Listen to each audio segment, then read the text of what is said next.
Have you ever had one of those days where your mind feels like a browser with far too many tabs open, each one demanding attention, each one draining a little more of your focus and energy? In our modern world, it's easy to feel mentally overloaded, pulled in countless directions by notifications, responsibilities, and the endless stream of information that defines 21st century life. But what if I told you there's a way to not just manage that noise, but to truly neutralize it, to find a kind of mental clarity that feels almost superhuman in its stillness and strength?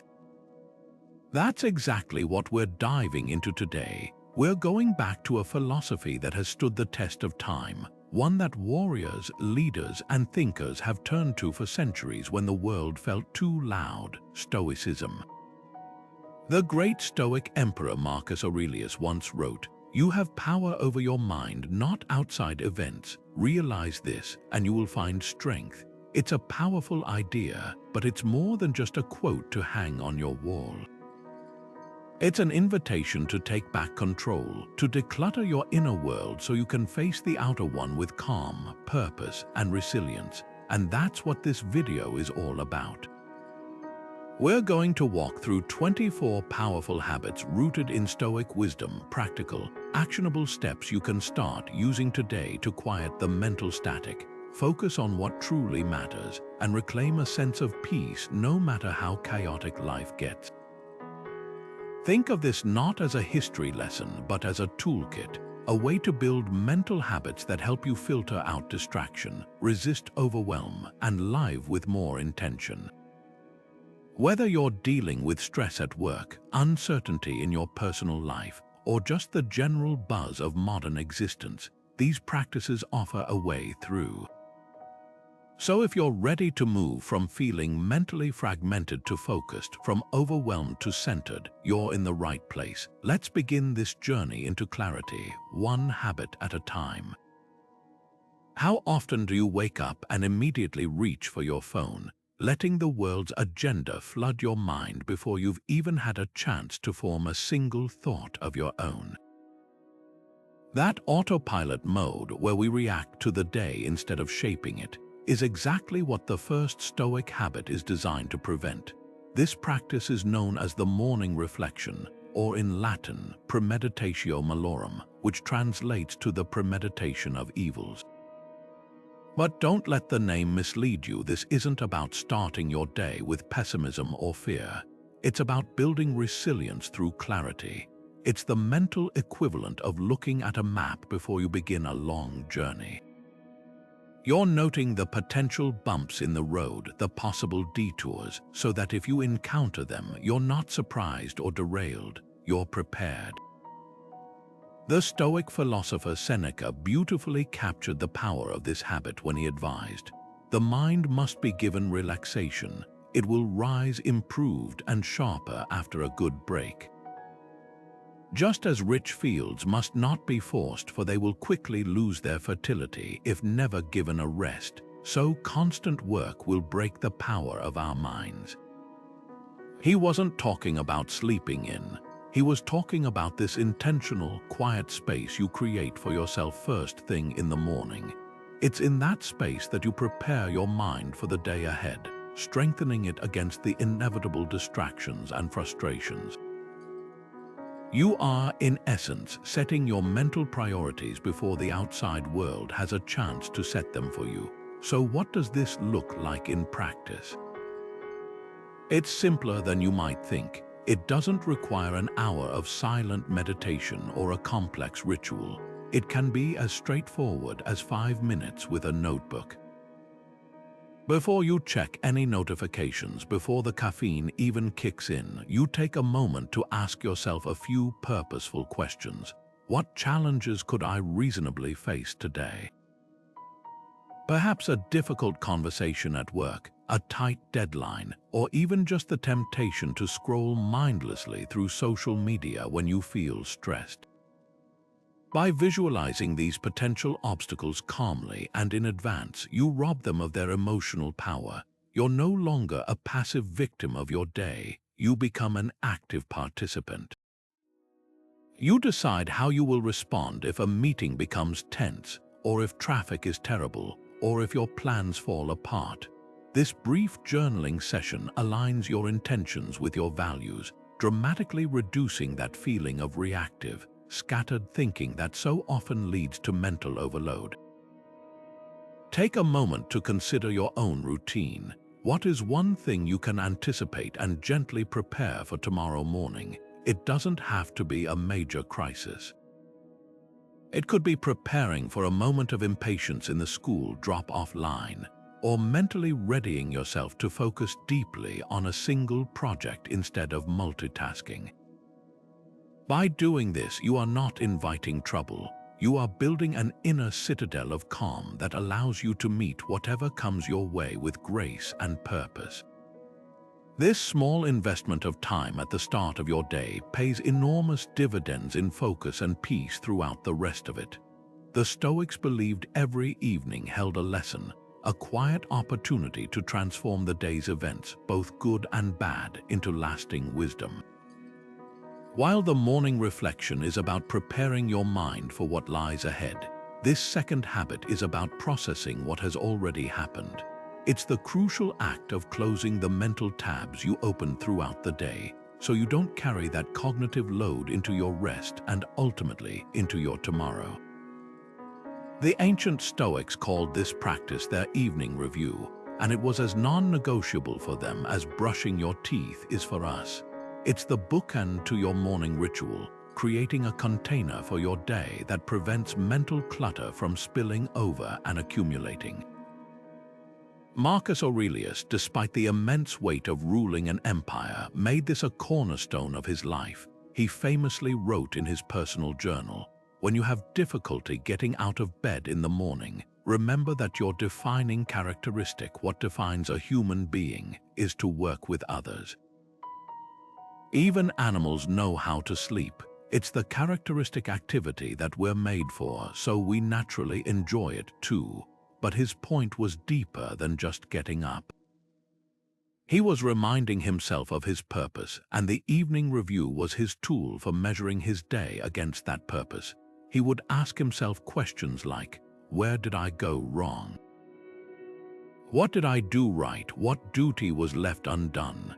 This wasn't an exercise in self-criticism. It was an exercise in honest, constructive self-assessment. He was auditing his own actions with the calm detachment of a scientist reviewing data, looking not for faults to punish, but for patterns to understand and improve. Imagine your mind is like a kitchen. Throughout the day, you've been cooking, making decisions, having conversations, working on projects. The evening review is the process of cleaning the kitchen. You wouldn't just walk away from a messy counter full of dirty pots and pans, expecting to wake up to a clean space. You'd wake up to chaos and yesterday's grime. This practice is the mental equivalent of washing the dishes, wiping the counters, and taking out the trash. You are tidying up your thoughts and emotions, putting lessons away in their proper cupboards, and discarding what no longer serves you. This allows you to truly rest and begin the next day with a clear, clean workspace. So how do you actually do this? It can be incredibly simple. Just before bed, perhaps as you're already lying down, you mentally walk back through your day. Start from the moment you woke up and move forward. The key is to do this without judgment or harsh emotion. You're an observer, not a judge. When you come across a moment of friction, perhaps you snapped at a coworker or procrastinated on an important task, you gently pause. Instead of thinking, "I was such a jerk," you ask, what was the trigger? Was I tired? Was I hungry? Did I feel threatened or insecure? This reframes a failure from a permanent mark on your character into a temporary, fixable mistake. Then you celebrate the small victories. Did you choose to listen patiently when you wanted to interrupt? Did you complete a difficult task? Acknowledge that. This balanced approach ensures you are neither arrogant nor despondent, but simply aware. Think about your own today. What was one interaction you could replay with a kinder, more curious eye? Maybe a conversation that left you feeling frustrated. Instead of ruminating on the other person's words, ask yourself what your part in it was. Could you have listened more? Could you have been clearer in your communication? This isn't about assigning blame. It's about reclaiming agency. By identifying just one small way you can improve tomorrow, like taking a deep breath before responding to a provoking email, you actively neutralize that source of future mental overload. You are programming your subconscious to handle it better next time, ensuring you sleep more peacefully and wake up just a little wiser than you were before. The Stoics divided the world into two categories, and this simple but profound distinction is arguably the most powerful tool they offer for cutting through mental clutter. It's called the dichotomy of control. At its heart, it's the practice of constantly asking one vital question: is this within my power or is it not? The Stoic teacher Epictetus, who began his life as a slave and faced immense external hardships, opened his famous handbook, the Enchiridion, with this very idea. He wrote, "Some things are within our power while others are not. Within our power are opinion, motivation, desire, aversion, and, in a word, whatever is of our own doing. Not within our power are our body, our property, our reputation, our office, and, in a word, whatever is not of our own doing." Let's break that down into modern terms. What Epictetus is telling us is that our internal world, our judgments, our values, our choices, and our efforts is our sovereign territory. We have absolute control there, but the external world, the weather, the traffic, other people's opinions, the stock market, whether we get a promotion, is not our kingdom to rule. We can influence it, we can hope for certain outcomes, but we cannot command it. The source of so much of our mental anguish, that feeling of being overloaded and overwhelmed, comes from blurring this line. We exhaust ourselves trying to control the uncontrollable, and in the process, we neglect the one thing we truly can command, our own mind. Think about a common, everyday frustration, being stuck in terrible traffic. You're going to be late for an important meeting. Your first instinct might be to white-knuckle the steering wheel, curse the other drivers, and feel a surge of anxiety and anger. Your heart rate spikes, your focus shatters, and you arrive at your destination already mentally depleted. Now, apply the dichotomy of control. Can you control the traffic? Absolutely not. It is an external event. Can you control your reaction to the traffic? 100%. That is an internal event. The situation hasn't changed, but your relationship to it has. Instead of wasting precious mental energy on a futile battle against reality, you can choose to accept the delay. You can use the time to listen to an audiobook, make a hands-free call to reschedule your meeting, or simply practice being patient. You have redirected your focus from what you can't control to what you can, and in doing so, you have completely neutralized that source of stress. This habit requires constant vigilance because our minds are wired to worry about externals. We fret over a critical comment from a stranger online, a realm entirely outside our influence, instead of focusing on our own integrity and work ethic, which are entirely within it. We agonize over a past mistake we can never change, instead of focusing on the lesson we can extract from it and how we can behave differently today. Every time you feel that familiar tug of anxiety, frustration, or anger, pause and perform this quick mental audit. Ask yourself, what part of this situation is truly up to me? You'll often find the answer is a much smaller, more manageable thing than your initial panic suggested. Your peace of mind is found in that small, manageable territory. So let's make this practical right now. I want you to think of 3 things you frequently worry about. It could be anything: the weather ruining your weekend plans, a family member's health, the outcome of a job application. Now, honestly assess each one. How many of these are truly within your sphere of control? You can't control the rain, but you can control your backup plan. You can't control another person's illness, but you can control your compassion and support. You can't control the hiring manager's decision, but you can control the quality of your application and your performance in the interview. By consciously making this list, you are training your brain to automatically categorize events, dramatically reducing the mental static generated by fighting battles you were never meant to win. This is the essence of Stoic clarity, investing your energy only where it has the power to make a difference. What if you lost everything you take for granted? Your home, your job, the people you love, even your health.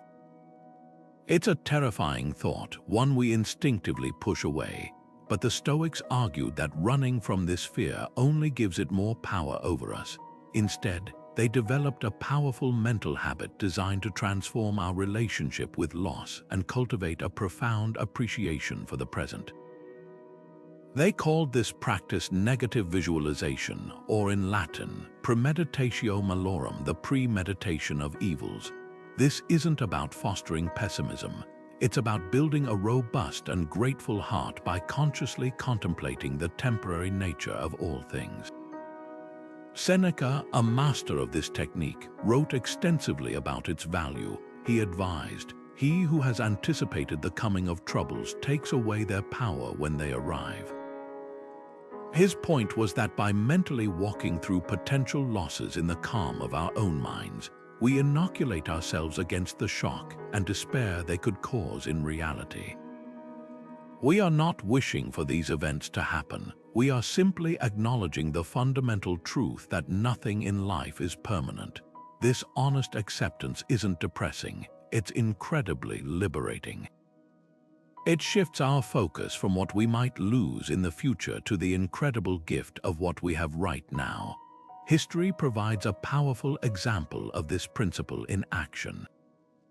The philosopher Rutilius Rufus, a dedicated Stoic, was falsely accused of corruption and sentenced to exile from Rome. For a Roman citizen, this was often considered a fate worse than death, a complete stripping of status, property, and community. Yet when the sentence was passed, Rufus did not break down. He did not beg or rage. He accepted the verdict with calm dignity. His friends were devastated for him, but he reportedly comforted them, pointing out that the land he was being sent to was actually quite beautiful.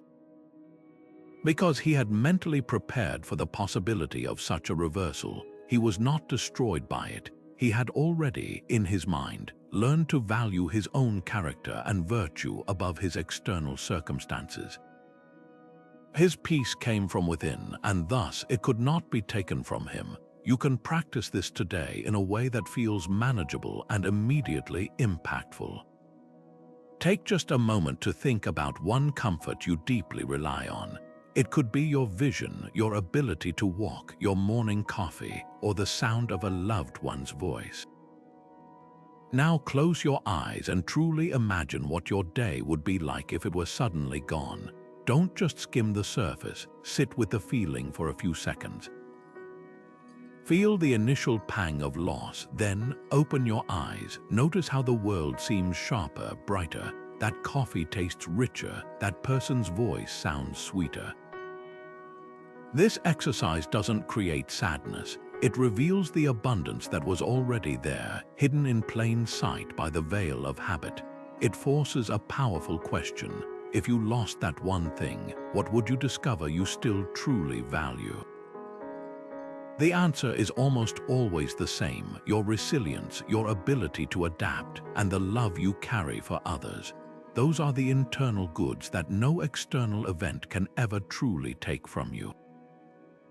Your breath is always with you. It's the most portable and immediate tool you have to pull yourself out of a spiral of worry about the future or regret about the past, and plant yourself firmly in the reality of the present moment. The Stoics understood that mental overload isn't just about having too much to do. It's about our attention being scattered across time, rarely resting in the here and now. This is where the simple yet profound practice of mindful breathing comes in. It is the act of using your own breath as an anchor, a tether to pull you back from the storm of thoughts and into the calm eye of the present. Marcus Aurelius, in his private meditations, frequently reminded himself of this power. He wrote, "Take a breath. The mind must be trained to return to the present moment." For the present is all we have. He wasn't just offering poetic advice. He was giving himself a direct, actionable command for recentering. In the midst of planning military campaigns and managing the vast Roman bureaucracy, he recognized that his most potent weapon against anxiety was the simple, automatic act of drawing air into his lungs. He was using his breath to return to himself, to reclaim his mental sovereignty from the chaos of external demands. Think about the last time you felt truly overwhelmed. Perhaps an email came in with bad news, or a project deadline was suddenly moved up.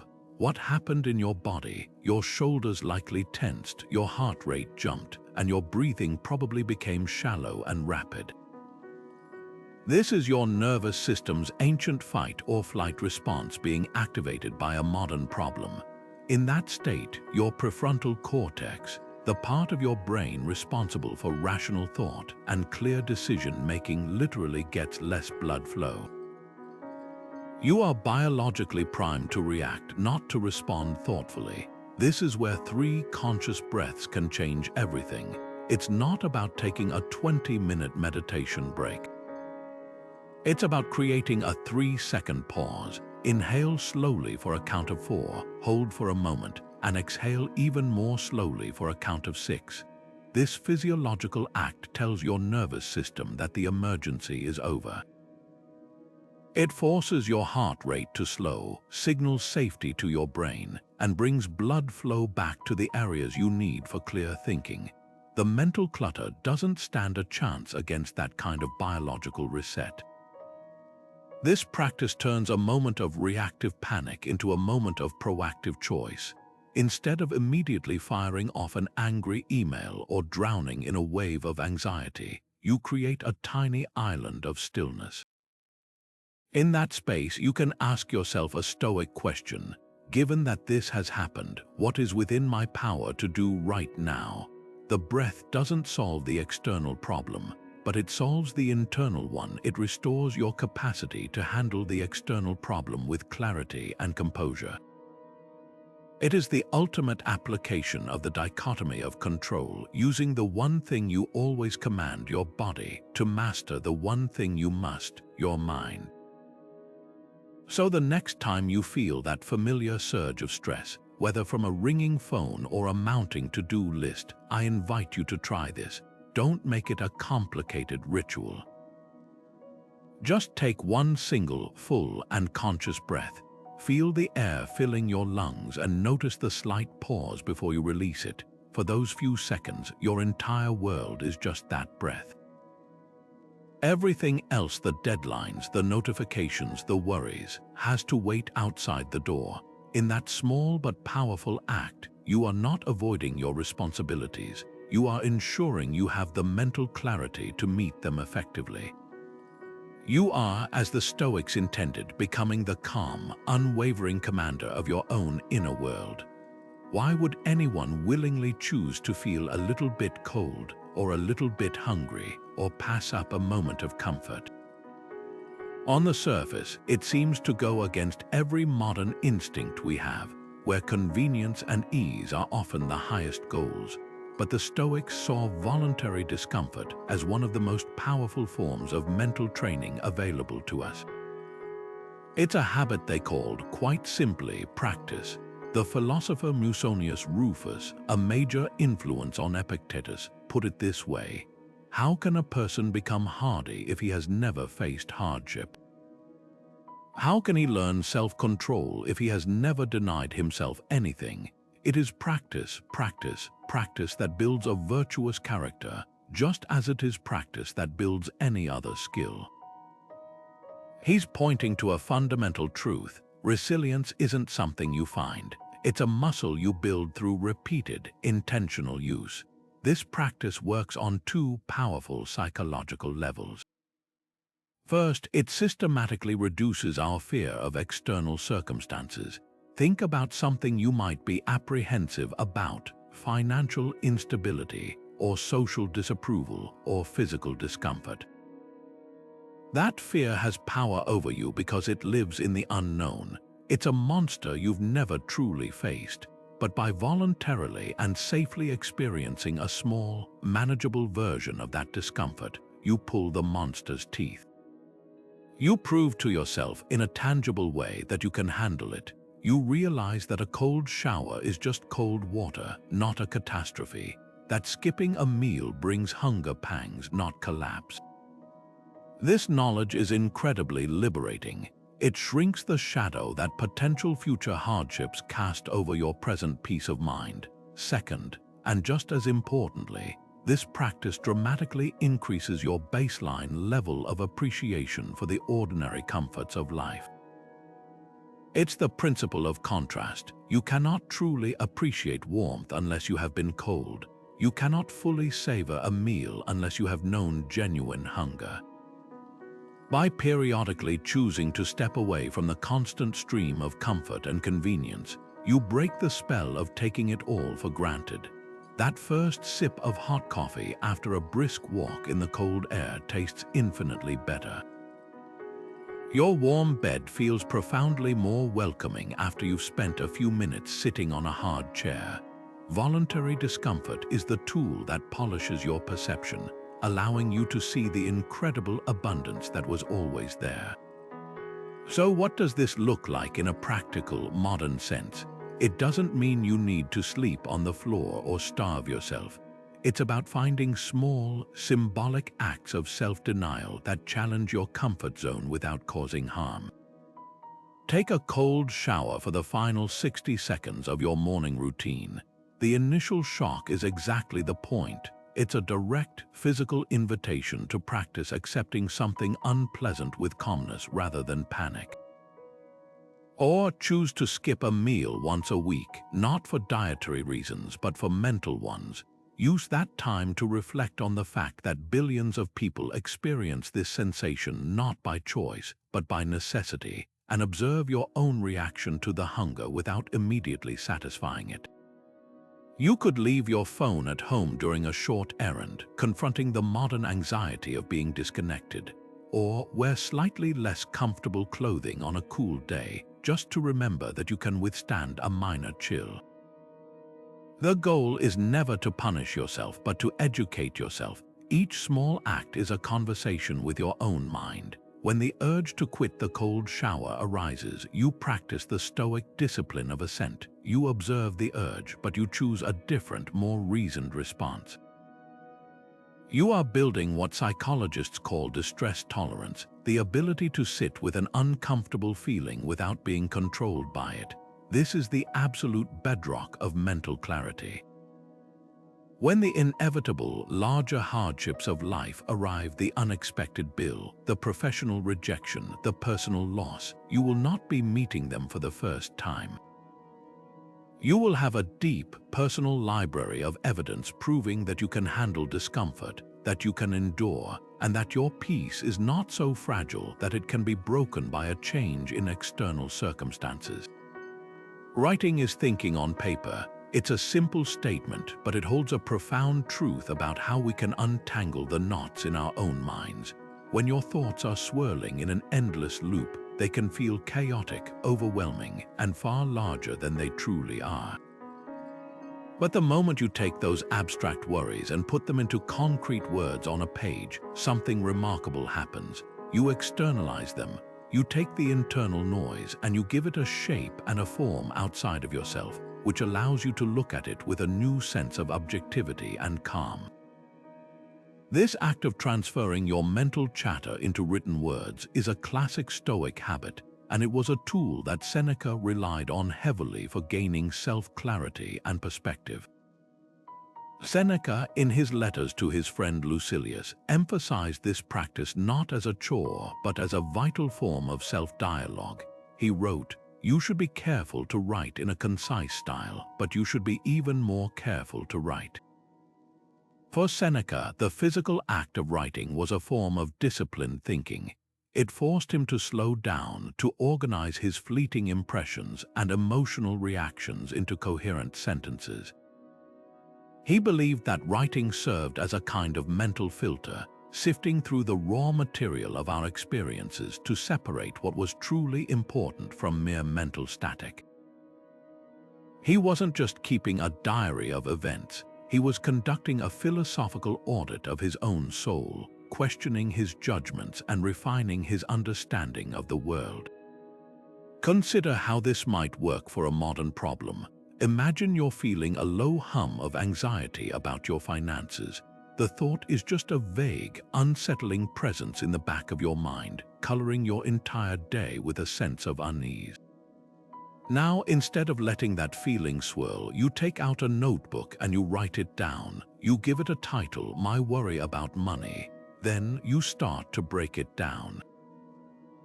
What exactly am I afraid of? Is it a specific bill? Is it uncertainty about future income? You might write, I am anxious because my car payment is due next week and my freelance check is late. Instantly, the problem has transformed. It is no longer a monstrous, shapeless fear. It is a specific, logistical issue with a potential solution. You can now see clearly that the emotion was triggered by one late check, not by a total financial collapse. This process of writing it down forces your brain to move from the emotional, reactive amygdala to the logical, problem-solving prefrontal cortex. The worry becomes manageable because it has been defined. This practice is incredibly effective for dealing with interpersonal conflicts as well. If you're holding onto anger after a frustrating conversation, writing out your side of the story can be cathartic. But the real Stoic value comes when you then take a step further and try to write out the other person's perspective. Why might they have said what they said? What pressures were they under? This doesn't excuse poor behavior, but it almost always provides context that dilutes your own anger and replaces it with a more nuanced understanding. You are no longer just feeling the emotion, you are analyzing its cause, which is the first step toward resolving it internally, regardless of whether an external resolution is possible. So let's put this into action right now. I want you to think of 3 thoughts or worries that are currently occupying mental space. They don't have to be major life crises. Maybe it's a minor regret from yesterday, a task you're procrastinating on, or a slight from a coworker that's still bothering you. Now, imagine taking just 5 minutes to write them down. Don't just list them, give each one a sentence or 2 of explanation. As you write, pay attention to the slight shift that occurs. The thought moves from being a part of you to being an object you can observe. You can ask yourself, is this truly within my control? Is this thought serving me? Often, you'll find that the simple act of giving it a name and a shape on the page is enough to rob it of its power, clearing valuable mental real estate for the things that truly deserve your focus and energy. How much of the information you consume each day truly serves you? Not just entertains you for a moment, but actually enriches your understanding, improves your character, or helps you live a better life. In an age of infinite scroll and endless content, we are constantly feeding our minds, but we rarely stop to ask if we're providing a nutritious meal or just mental junk food. The Stoic pursuit of clarity is deeply tied to this idea of simplicity and intentionality in what we allow into our mental space. They understood that a cluttered mind is often the direct result of a cluttered information diet, and that to find peace, we must become ruthless editors of our own inputs. Seneca addressed this with striking relevance in his letters, writing, "To be everywhere is to be nowhere." He was observing people who raced from one spectacle to another, one lecture to the next, consuming vast quantities of information without ever pausing to digest or apply any of it. He saw this frantic consumption not as a path to wisdom, but as a form of distraction, a way to avoid the harder work of looking inward. In another letter, he gets even more direct, advising, avoid at all costs the barren busyness of a life filled with the affairs of others. Think about that phrase, the barren busyness. It perfectly describes the modern experience of spending an hour scrolling through news feeds and social media, feeling both agitated and utterly empty afterward. You've been busy, but you have harvested nothing of value for your own life. This habit is about applying the Stoic principle of discernment to your information streams. It's recognizing that your attention is your most precious resource, and every notification, every headline, every post is a request for a withdrawal from that finite account. The goal isn't to live in ignorance, but to move from passive consumption to active selection. It's the difference between standing in the middle of a crowded, noisy market where everyone is shouting for your attention, and sitting in a quiet library where you have deliberately chosen the books on your table. You are not withdrawing from the world, you are choosing to engage with it on your own terms from a place of strength and focus rather than reactivity. A powerful example of this in practice is the decision to turn off non-essential news notifications on your phone. The news cycle is engineered for urgency and emotion, not for understanding. A push alert about a political scandal or a distant tragedy is not designed to inform you in a meaningful way. It's designed to hijack your attention and trigger an emotional response, often anxiety or outrage, that keeps you engaged with the platform. By turning off these alerts, you are not saying the event is unimportant. You are simply reclaiming the right to decide when and how you will engage with the world's events. You are choosing to read a balanced summary later at a time you set aside for that purpose, rather than having your train of thought and your emotional state derailed a dozen times a day by a buzzing device in your pocket. The same principle applies to the curation of your social media feeds. Every account you follow is a voice you are inviting into your mental environment. Does that voice typically leave you feeling inspired, informed, and connected? Or does it leave you feeling inadequate, envious, or angry? The Stoic question is not whether the content is good or bad in some abstract sense, but whether it is good or bad for you. Does it move you closer to the person you want to be, or does it simply add to the mental noise? Unfollowing or muting an account is not a moral judgment on another person. It is an act of self-respect, a declaration that your mental peace is more important than passively consuming every piece of content an algorithm decides to show you. I want you to take a quick mental inventory of your own digital life. Think about the apps you use most, the newsletters you subscribe to, the podcasts you listen to.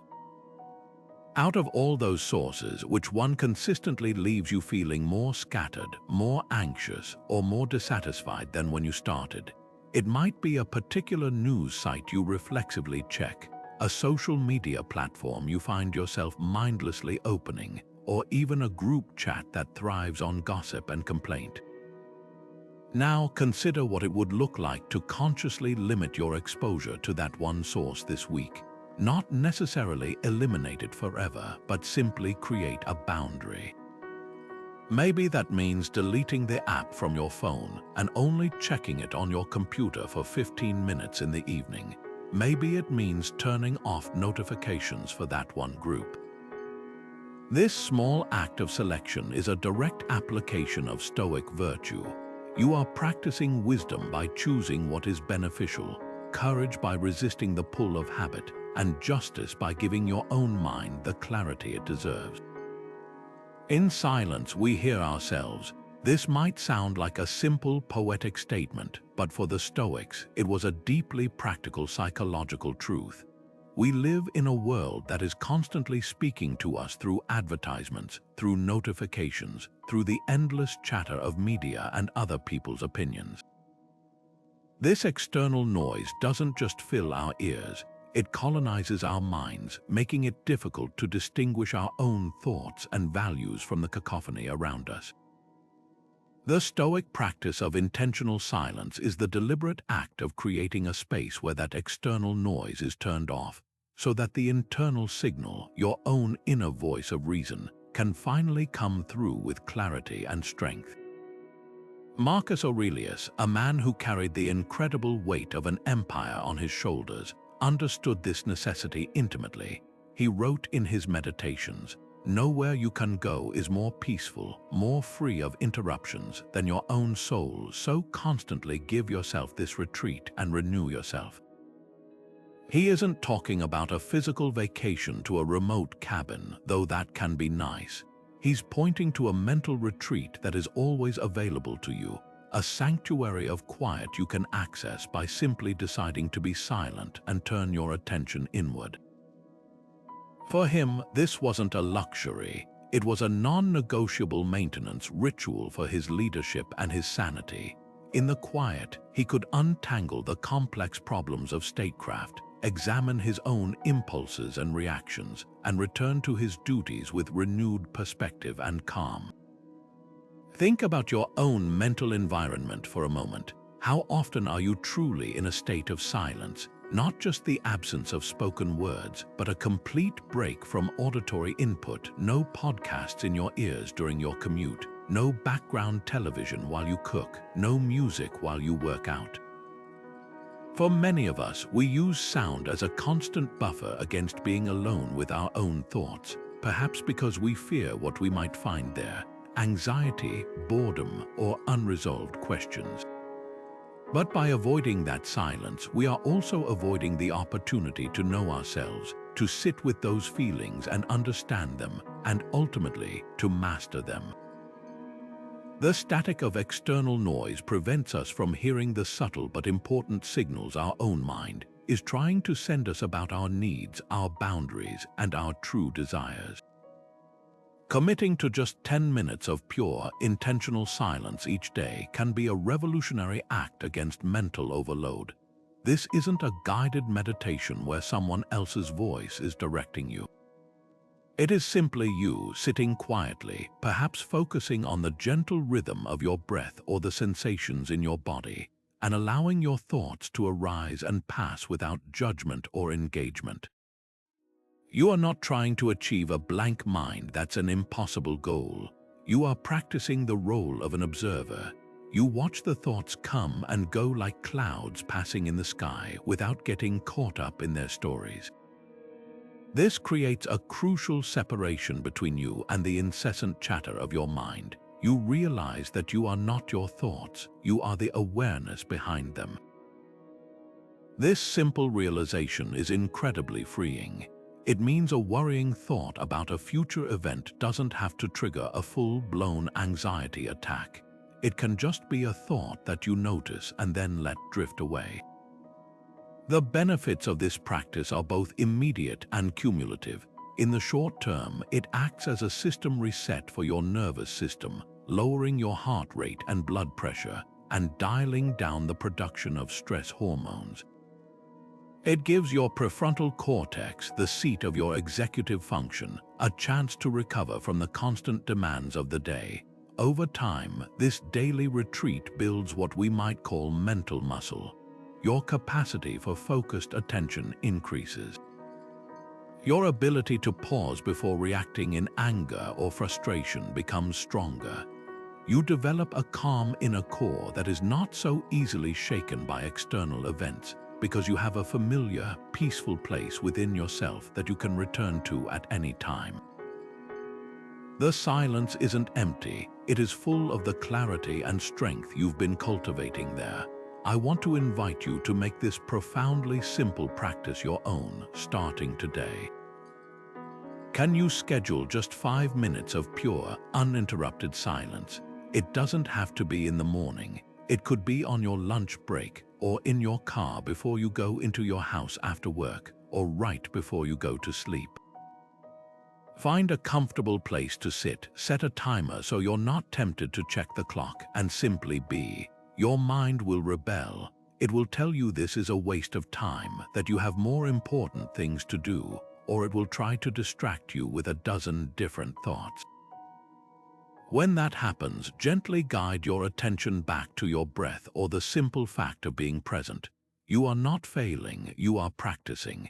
In that quiet space, you are doing the essential work of reacquainting yourself with the most important person in your life, you.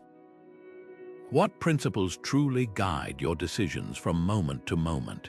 Is it the pursuit of external approval, the avoidance of discomfort, or perhaps just reacting to whatever situation is right in front of you? For the Stoics, this was the central question of a well-lived life, and their answer was both simple and profound. Your actions should be guided by a clear, consciously chosen set of virtues. They saw virtue not as a vague, philosophical ideal, but as a practical compass for daily living, a tool to cut through moral confusion, eliminate indecision, and provide a reliable source of inner peace, no matter how chaotic the external world becomes. In a sense, defining your virtues is like programming your own internal navigation system. Once the destination is set, every turn, every stop, and every route becomes clear and purposeful. The great teacher Epictetus, who focused intensely on the application of Stoic principles, gave us a powerful framework for this. He taught that to live a good life is to live in accordance with nature and reason. At first, that phrase might sound abstract, but it's incredibly practical. Living in accordance with nature means acting in alignment with your highest human capacities, our unique gift for rationality, justice, courage, and self-discipline. It's about choosing the path that a wise and thoughtful person would choose, rather than following a blind impulse or a societal pressure. Living in accordance with reason means making decisions based on logic and long-term benefit, rather than being yanked around by short-term emotions or fears. When you combine these two, you have a filter for every decision, large and small. Consider a modern scenario where this compass becomes vital. Imagine you're at work and a colleague takes credit for an idea that was yours during a big team meeting. Your initial, visceral reaction might be one of anger and betrayal.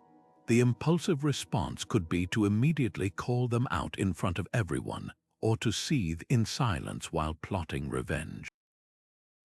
But if one of your defined virtues is justice, you pause.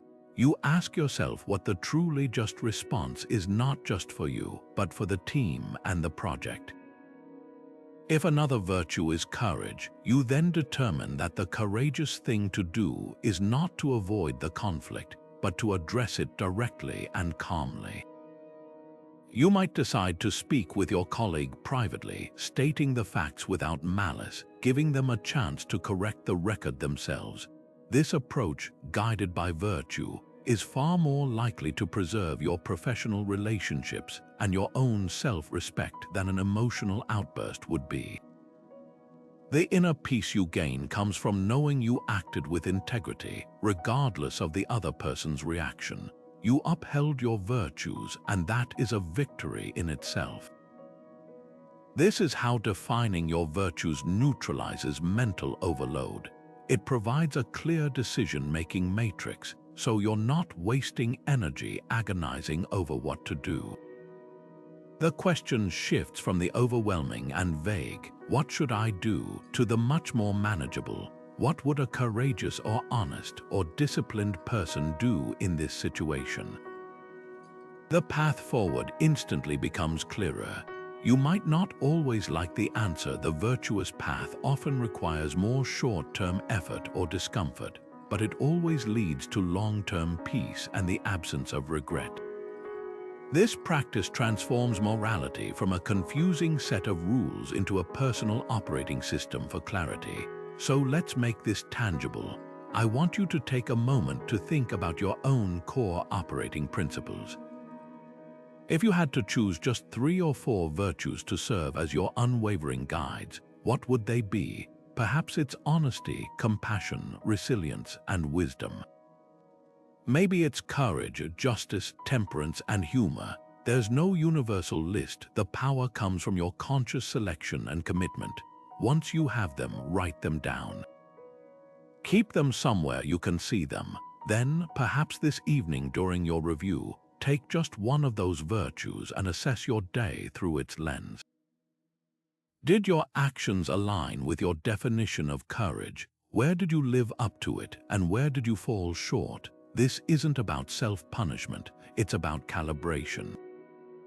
It's the ongoing process of aligning your compass so that tomorrow you can navigate with even greater clarity and purpose. Nothing lasts forever, not even your troubles. This simple, almost cliched statement holds one of the most liberating truths the Stoics ever grappled with. They called this fundamental reality impermanence, the understanding that everything in existence is in a constant state of flux. From the grandest empires to our most fleeting emotions, all of it arises, exists for a time, and then passes away. Our instinct is often to resist this natural flow, to cling tightly to what we love and push away what we fear. But the Stoics proposed a radical alternative, not just to accept this impermanence, but to embrace it wholeheartedly. They gave this practice a beautiful and powerful name, amor fati, a love of one's fate. This isn't a passive resignation or a gloomy surrender to the way things are. It's an active, courageous choice to fall in love with the entire tapestry of your life, the dark threads as much as the bright ones. It's the decision to see every event, every change, and even every ending not as a disruption to your peace, but as an essential part of the story that is making you who you are.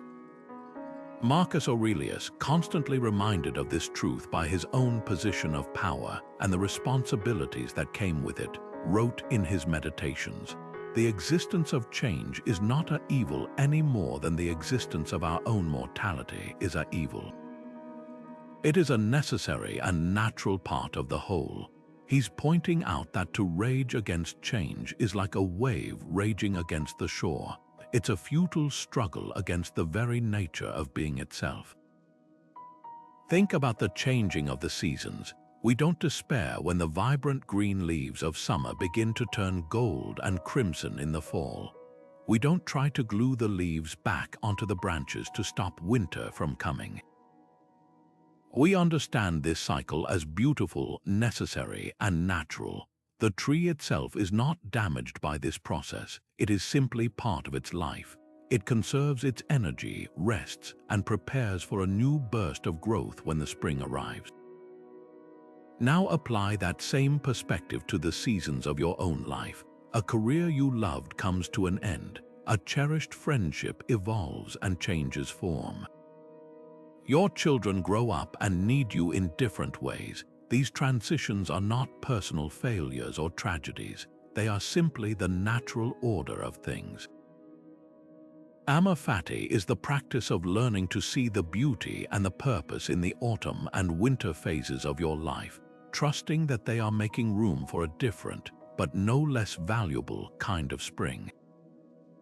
This philosophy becomes an incredible tool for reducing what psychologists call attachment anxiety, the fear of loss that often prevents us from fully enjoying what we have in the present moment. When you deeply internalize the truth that nothing is permanent, you stop clutching things so tightly. You begin to hold everything, your relationships, your possessions, your achievements, with an open palm rather than a white-knuckled fist. This doesn't make you care any less. In fact, it allows you to care more deeply because you are no longer loving from a place of fear. You appreciate your partner not because you are terrified of losing them, but because you are truly present with them right now. You pour yourself into your work not because you believe this success will define you forever, but because you find meaning in the act of doing it well today. Take a moment to consider your own life. What is one thing you are holding onto too tightly right now? It might be a grudge from the past that you just can't seem to release, the memory of an old version of yourself that you miss, or even the expectation of how a certain relationship should be. Now imagine what it would feel like to gently open your hand and let that thing rest there without gripping it. You're not throwing it away or declaring it worthless. You are simply acknowledging its temporary nature and choosing to appreciate it for what it was or what it is without the desperate need for it to last forever. This small act of release isn't about giving up. It's about growing up into a wiser, more peaceful, and infinitely more resilient human being, capable of finding joy not in spite of life's changes, but because of them. A few words can reorient your mind. In the midst of chaos, when your thoughts are racing and clarity feels out of reach, a simple, powerful phrase can act as an anchor, pulling you back to a place of calm and reason. The Stoics understood the power of language to shape our perception, and they developed a practice of using short, memorized maxims, mental shortcuts designed to instantly recalibrate our thinking and cut through the noise of emotional reactivity. These weren't just inspirational quotes to be read and forgotten. They were precision tools for the mind, forged in the heat of difficulty and kept close at hand for immediate use when needed most. Epictetus, who knew a great deal about facing adversity, gave us one of the most potent of these mental tools when he said, "It's not what happens to you, but how you react to it that matters." On the surface, it seems almost too simple, but its power lies in its ability to instantly reframe any situation. When you're hit with bad news, a project cancellation, a personal rejection, an unexpected problem, your initial reaction is often to focus entirely on the external event itself. You treat the event as the problem, but Epictetus's maxim forces an immediate and dramatic shift in perspective. It moves your attention from the immovable fact of what happened to the entirely movable and controllable territory of your own response. The event is now in the past, it is done. Your reaction, however, is happening now, and it is yours to command. This isn't about denying the difficulty of the event, it's about reclaiming your power from it. Think about how this could work in a moment of high stress. You're about to give a major presentation, and you feel your heart pounding, your palms sweating. The familiar voice of anxiety starts whispering about everything that could go wrong. Instead of getting caught in that spiral, you pause for just a second and silently repeat your chosen Stoic phrase. It acts as a circuit breaker. It interrupts the panic and creates a tiny space for a different thought to emerge. In that space, you can choose a different response. You can take a deep breath, focus on your preparation, and step forward with confidence. The phrase itself hasn't changed the external circumstance. You still have to give the presentation, but it has completely changed your internal reality, which is the only part that truly determines your performance and your peace. The beauty of this practice is its simplicity and portability. You don't need any special equipment or a quiet room. You can carry these phrases with you anywhere, like a mental Swiss Army knife ready for any challenge. Another timeless example is the maxim, "This too shall pass." It's a gentle but powerful reminder of the Stoic principle of impermanence. When you're in the middle of a painful experience, it can feel endless, as if the discomfort is your new permanent reality. This phrase is a dose of perspective. It doesn't minimize your pain. It simply contextualizes it within the vast flow of your entire life. It reminds you that you have survived difficult moments before, and that this current challenge, however intense, is also a temporary state. It will change, it will evolve, and it will end. This knowledge can provide the endurance to get through the next minute, the next hour, or the next day. I want you to try this for yourself. Think of a Stoic quote that resonates with you. It could be Marcus Aurelius reminding himself the obstacle is the way, which transforms problems into opportunities. It could be Seneca's encouragement that we suffer more often in imagination than in reality, which is perfect for curtailing needless worry. Or perhaps you create your own short phrase based on a Stoic principle, like "I control my judgments, not events." Write it down. Say it out loud, commit it to memory. Then, the next time you feel that familiar surge of overwhelm, when your inbox is overflowing, when a conversation becomes tense, when you're stuck in a long line, I want you to reach for that phrase. Use it not as a magic spell, but as a deliberate trigger to pause your automatic reactions and choose a more thoughtful, virtuous response. In that simple act of recall, you are not just quoting a philosopher, you are doing philosophy. You are actively engaging in the ancient and practical work of building an unshakable mind. What does complaining actually solve? I want you to really sit with that question for a moment. Think about the last time you had a good, long vent about something, your job, the traffic, a frustrating person in your life. Did rehashing the problem out loud actually change the situation? Or did it mostly just make you feel more agitated and powerless? The Stoics had a very clear and uncompromising view on this common habit. They saw complaining not just as unhelpful, but as an active drain on your most precious resources, your energy, your focus, and your precious time. It is the mental equivalent of trying to put out a fire by throwing gasoline on it. You might feel a burst of intense activity, but you're only making the problem bigger and hotter. Epictetus, who was never one to mince words, cut straight to the heart of the issue. He said, "It is not what happens to you, but how you react to it that matters."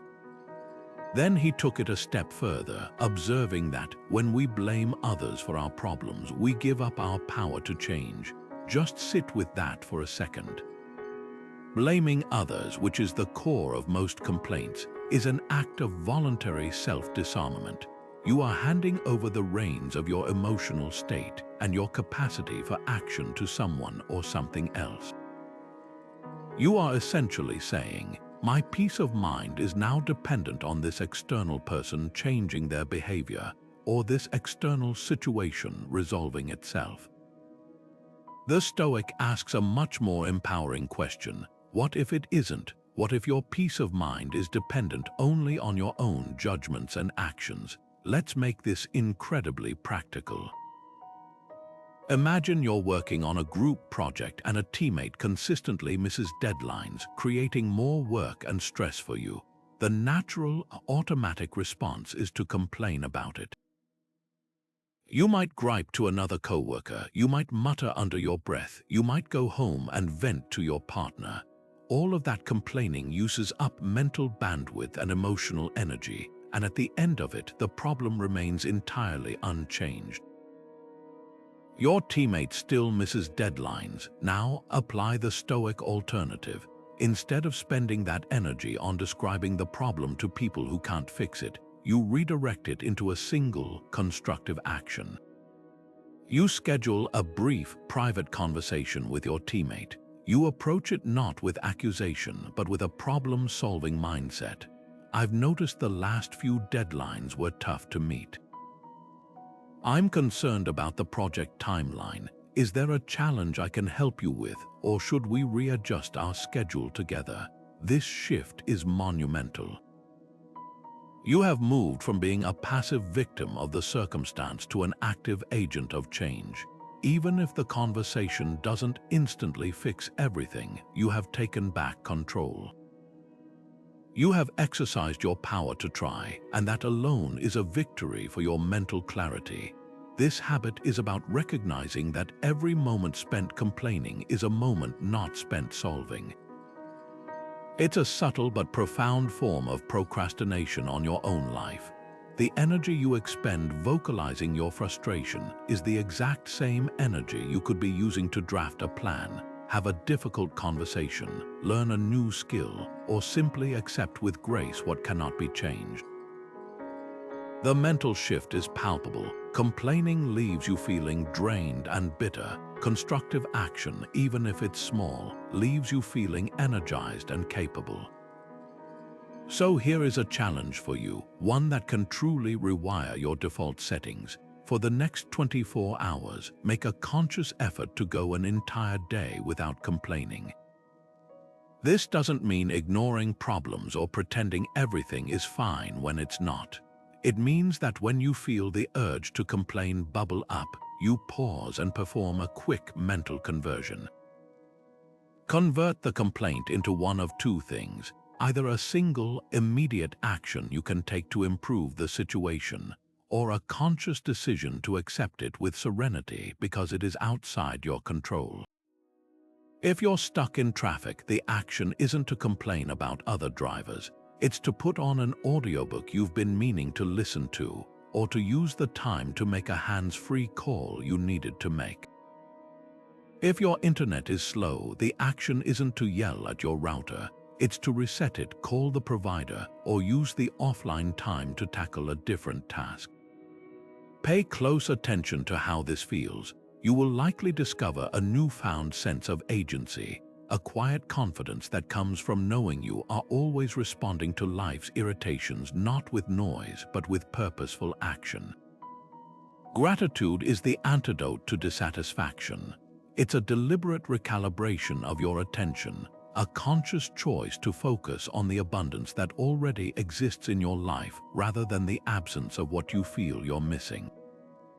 The Stoics saw this not as a feel-good exercise, but as a profound philosophical practice for achieving mental lightness and resilience. They understood that our natural human tendency is toward a kind of hedonic adaptation. We acquire something we desire, we enjoy it briefly, and then our attention swiftly moves on to the next object of desire, leaving us in a perpetual state of wanting. Gratitude is the intentional interruption of that cycle.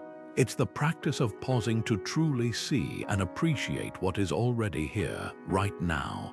Seneca captured this with beautiful clarity when he wrote, "True happiness is to enjoy the present without anxious dependence upon the future, not to amuse ourselves with either hopes or fears, but to rest satisfied, for he that is wants nothing." The greatest blessings of mankind are within us and within our reach. Notice that he doesn't say happiness is found in getting what you want. He says it is found in wanting what you already have. This is the core of the Stoic approach to gratitude. It's not about waiting for a windfall or a perfect set of circumstances to feel thankful. It's about discovering that the raw materials for contentment are already present in your ordinary, daily life. You are not grateful because you are happy. You are happy because you are grateful. One of the most powerful modern applications of this is the simple habit of keeping a gratitude journal.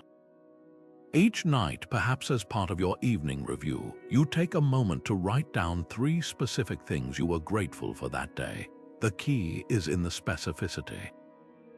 Don't just write "my family." Write the way my daughter laughed uncontrollably at breakfast this morning. Don't write "my health." Write the feeling of strength in my legs during my afternoon walk. This practice of pinpointing precise moments forces you to relive them, to savor the sensory details and the positive emotions associated with them. Neuroscience shows us that this act actually strengthens neural pathways associated with positive recall, making it easier for your brain to scan for good things in your environment rather than automatically defaulting to scanning for threats. You are quite literally training your brain for contentment. This daily ritual acts as a powerful counterweight to the brain's innate negativity bias, which evolved to keep us safe by hyper-focusing on potential dangers and problems. In the modern world, that bias often manifests as ruminating on a single critical comment while forgetting a dozen compliments, or fixating on the one thing that went wrong in an otherwise good day. The gratitude journal is your tool to rebalance the scales. It proves to you in your own handwriting that good things are happening constantly. They may be small, but they are real and they are plentiful. Over time, this evidence builds up, creating a deep-seated conviction that life, despite its challenges, is fundamentally generous. This isn't naive optimism. It's a reasoned conclusion based on your own collected data. Right now, without moving or changing anything about your current situation, I want you to bring to mind one thing you are genuinely thankful for in this very moment. It doesn't have to be grand or profound. It could be the comfortable chair you're sitting in, the device that allows you to listen to this, the fact that you have 5 minutes of quiet to yourself, or even the simple miracle of your own breath moving in and out of your body without any conscious effort. Just sit with that one thing for a few seconds. Feel the subtle shift in your physiology, the slight relaxation in your shoulders, the softening of your expression. That is the instantaneous power of gratitude. It doesn't change your external circumstances, but it completely changes your internal landscape, draining the tension from a problem and reminding you of the solid ground you always stand on, even when your attention is focused on the storm clouds. Are you more attached to the results you hope to achieve or the actions you choose to take each day? This distinction might seem subtle, but for the Stoics, it was the fundamental difference between a life of chronic anxiety and one of resilient peace. They developed a powerful mental habit centered on setting clear intentions for your efforts while consciously releasing your attachment to the specific outcomes those efforts might produce. In essence, you focus on what you can actually control: your own thoughts, your own choices, your own actions in the present moment, and you learn to meet whatever result arrives with equanimity, whether it's the one you wanted or not. Epictetus, who began his life with virtually no control over his external circumstances as a slave, placed this principle at the very heart of his teachings. He offered this clear guidance: make the best use of what is in your power and take the rest as it happens. And then he provided the reasoning behind it. Some things are up to us and some things are not up to us. Our opinions are up to us, our impulses are up to us, our desires, our aversions, in short, whatever is our own doing. Our bodies are not up to us, nor our possessions, our reputations, or our public offices. His instruction is to pour all of your energy into the first category, your own doing, and to gracefully accept the second category as it comes. When you tie your happiness and your self-worth to landing a specific promotion, receiving a particular person's approval, or achieving a certain number on a scale, you are building your emotional home on a foundation of sand. The outcome is never guaranteed, but when you tie your satisfaction to the quality of your effort, to preparing thoroughly for the interview, acting with integrity in the relationship, or maintaining a consistent, healthy routine, you build your home on the unshakable bedrock of your own character. The outcome may still fluctuate, but your core sense of self remains steady. Consider the mindset of a dedicated athlete. An athlete who goes into a competition fixated solely on winning the gold medal is setting themselves up for potential psychological turmoil. Their entire sense of success or failure hangs on a result influenced by countless factors they cannot control. The performance of their competitors, the judgment of the officials, even the weather conditions. The pressure becomes immense, and a loss can feel like a personal catastrophe. Now, contrast that with an athlete who sets a clear intention for their performance. Their focus is on executing their race plan perfectly, maintaining perfect form for the first 3 laps, or achieving a personal best time. They control their preparation, their mindset at the starting line, and their effort during the event. If they win, it's a wonderful validation of their process.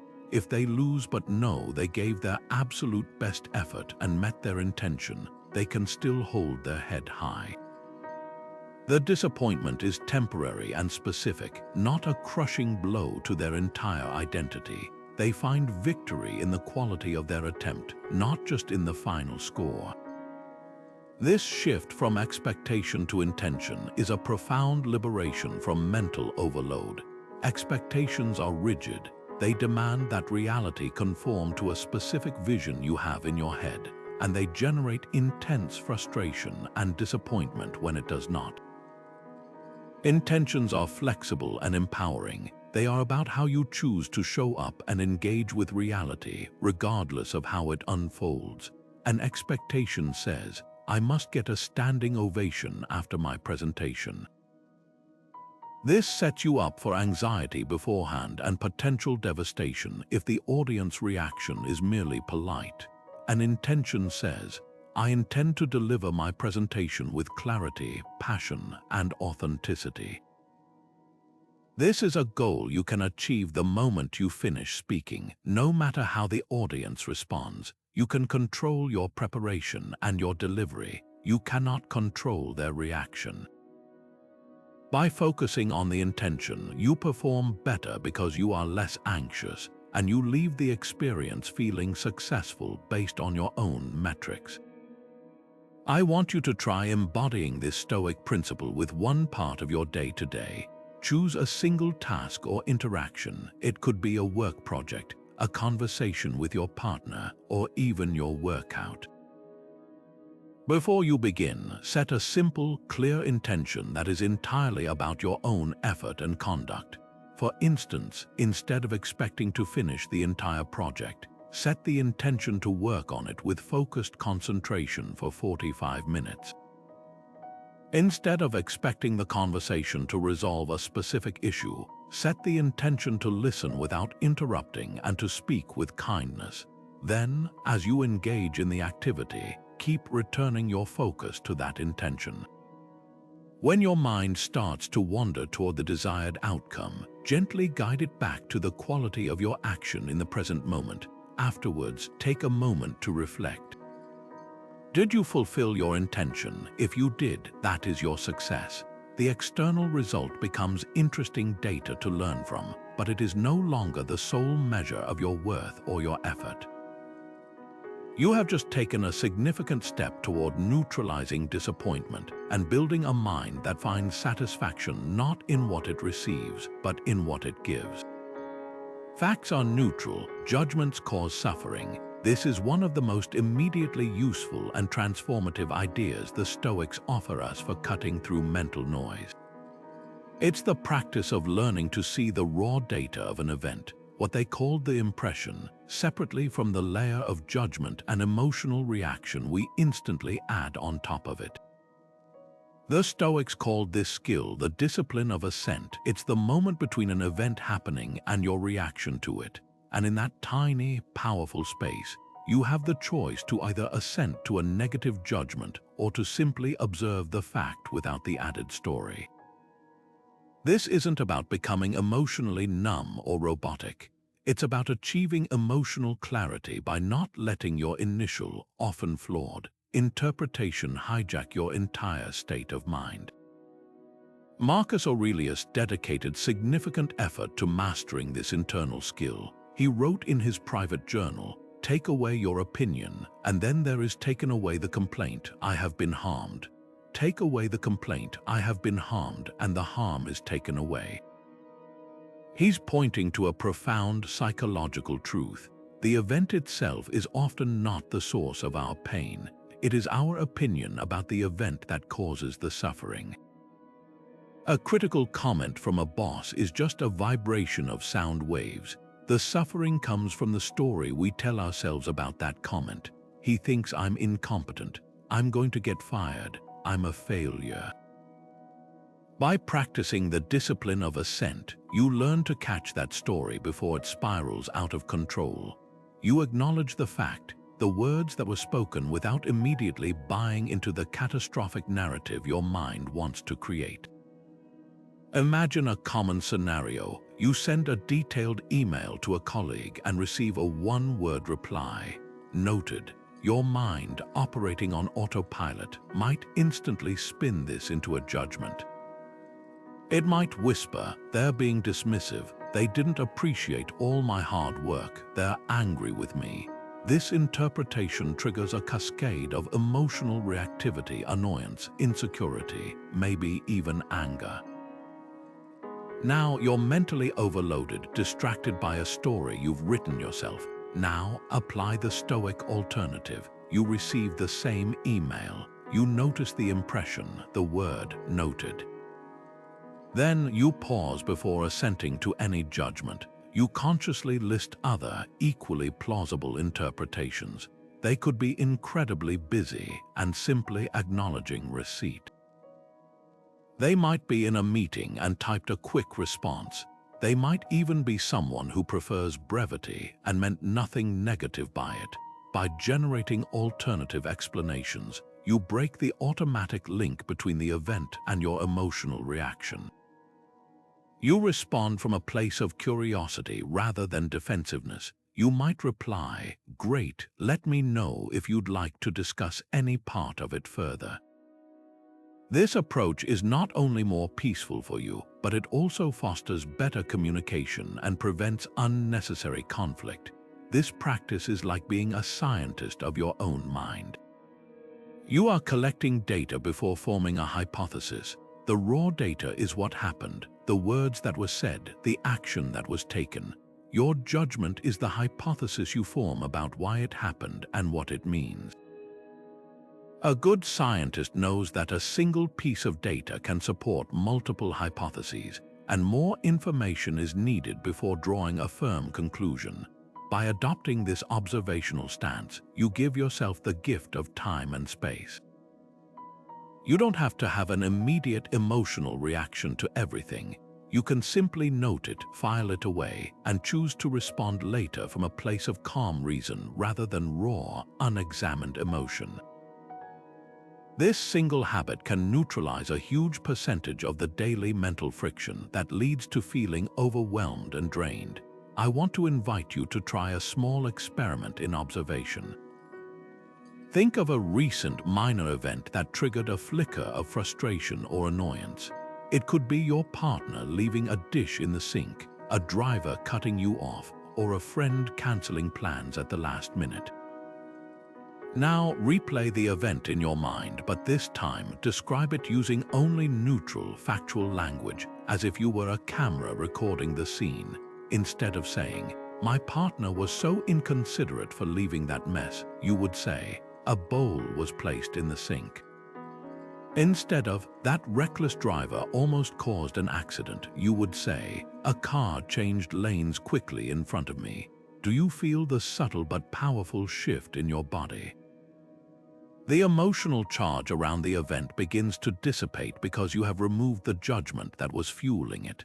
The event is just an event. Your power lies in choosing what story, if any, you will tell about it afterward. This is the essence of Stoic clarity, seeing the world as it is, not as your fears and biases insist that it must be. How often do we misunderstand others' actions, creating conflict and frustration where a little perspective could have built a bridge instead?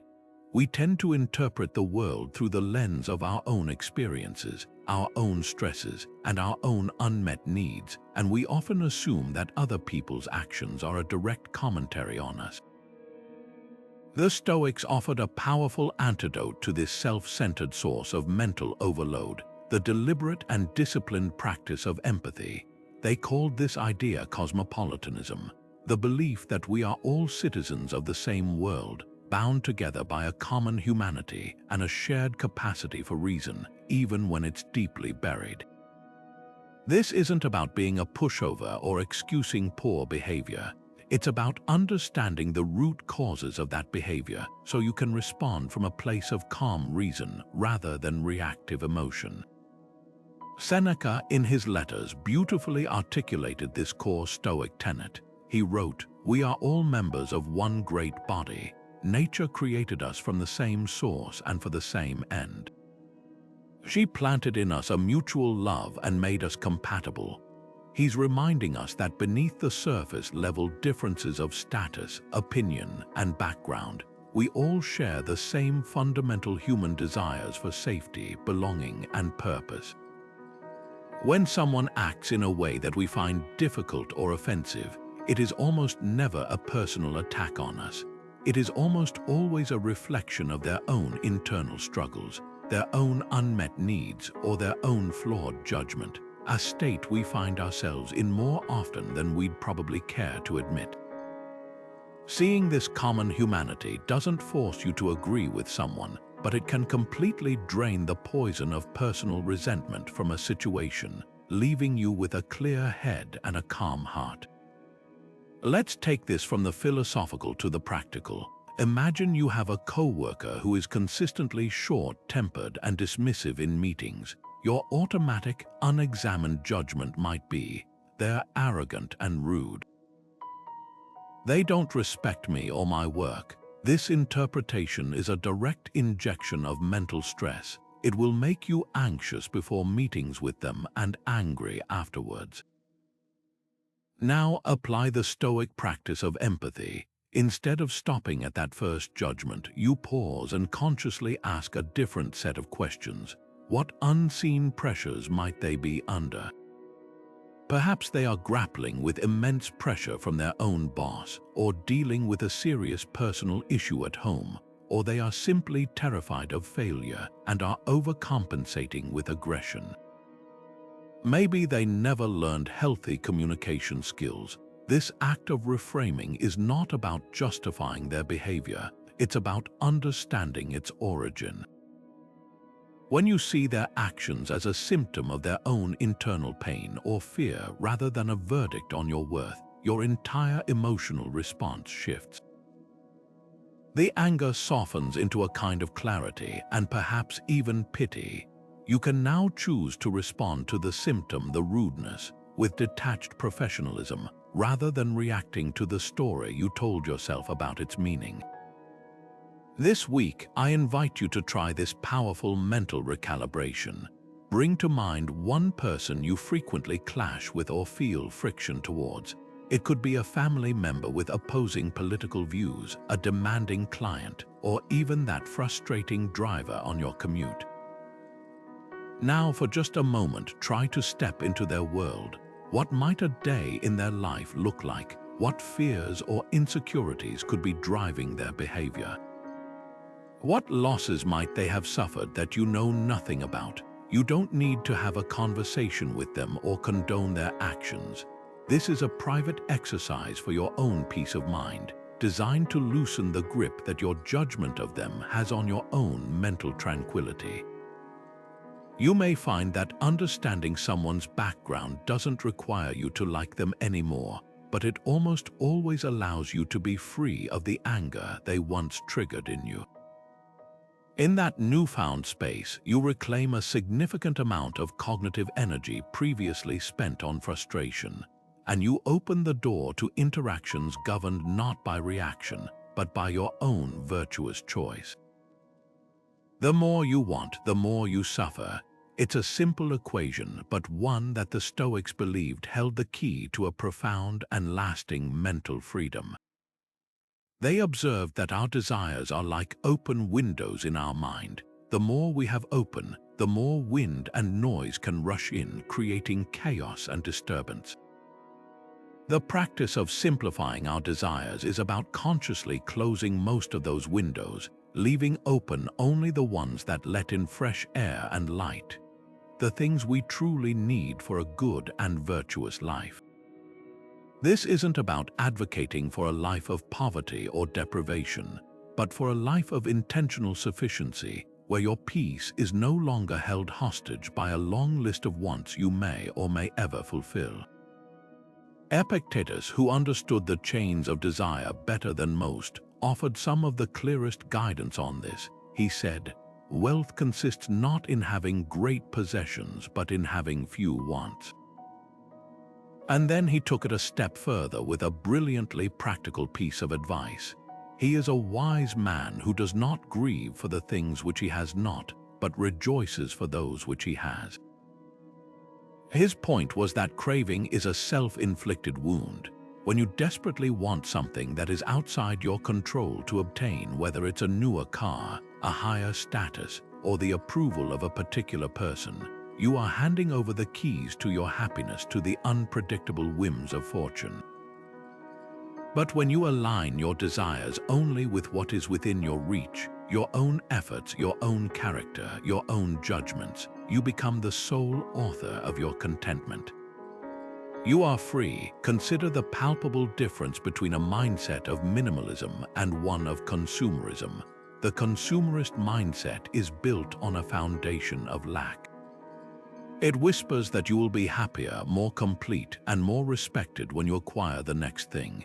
This creates a constant, low-grade anxiety, a feeling that you are never quite enough and that you never have quite enough. You work longer hours to afford more possessions, which require more maintenance, more insurance, and more mental space to manage, trapping you in a cycle of stress that was meant to bring you joy. Now contrast that with a minimalist Stoic approach. This isn't about owning a specific number of items. It's about conducting a ruthless audit of your wants. It's asking of every desire, is this essential for my life and my virtue, or is it a preferred, indifferent, nice to have, but ultimately unnecessary for my peace? By stripping away the non-essentials, you aren't losing anything of value. You are gaining something priceless: mental bandwidth. The energy once spent on yearning, comparing, and acquiring is suddenly available for deeper relationships, meaningful work, and simply being present in your own life. This week, I want to offer you a simple but powerful challenge. Identify one desire you can consciously choose to let go of. It doesn't have to be a monumental life change. It could be as simple as the desire to check your social media likes throughout the day, or the desire to have the last word in an argument, or the desire to buy a new piece of clothing when your current wardrobe is perfectly functional. For the next 7 days, whenever you feel that familiar pull of want, pause and acknowledge it. See it for what it is: a thought, an impulse, not a command you must obey. Then gently release it. Each time you do this, you are not practicing denial. You are practicing liberation. You are proving to yourself that your happiness was never in that object or that outcome to begin with. It was always and only within you. Why are you doing what you're doing right now? It's a startlingly direct question, one that can stop you in your tracks if you let it land. Not in a judgmental way, but as a genuine inquiry into the engine of your own life. Are your actions being driven by a clear, meaningful purpose, or are you simply on autopilot, carried along by the momentum of habit, expectation, and the endless to-do list? This is the heart of the next Stoic clarity habit: acting with purpose. The Stoics saw a life spent in reactive, mindless busyness as a form of living death, a squandering of our most precious resource, our time and attention. They believed that every action, no matter how small, should be a conscious choice that moves you closer to the person you aspire to be. Marcus Aurelius offered what might be the ultimate filter for this kind of intentionality. He wrote in his private meditations, "When you arise in the morning, think of what a precious privilege it is to be alive, to breathe, to think, to enjoy, to love." Then give yourself this command: do every act of your life as if it were the very last act of your life. Just sit with the weight of that for a moment. He isn't suggesting a morbid fixation on death, but rather using the finiteness of life as a lens to bring everything into crystal clear focus. If you truly believed this conversation, this email, this chore was the final action of your life, how would its quality change? Would you rush through it distractedly, or would you pour your entire presence and integrity into it? This perspective instantly vaporizes the trivial and magnifies the essential. Let's bring this down from the philosophical mountaintop to the reality of your Tuesday afternoon. You have a list of 15 things to do. How do you choose what to tackle first? Often, we gravitate toward the tasks that are easiest, most urgent, or that provide the quickest hit of dopamine upon completion: clearing a few emails, organizing a desktop folder, scrolling through industry news we tell ourselves is research. This is the trap of mindless busyness. It feels productive, but it's often just a sophisticated form of procrastination on the one or two things that actually hold deep meaning and move the needle in our lives. Acting with purpose means pausing before you dive into that list and asking a simple but powerful question: which of these tasks, if completed with excellence, would most align with my core values and my long-term goals? That is the task you start with, imagine two different ways to approach the same hour. In the first scenario, you spend 60 minutes frantically multitasking. You skim 3 articles, send a dozen quick replies like a few social posts, and clear some minor administrative work. At the end of the hour, you feel breathless and busy, but if someone asked you what you truly accomplished, you'd struggle to give a substantial answer.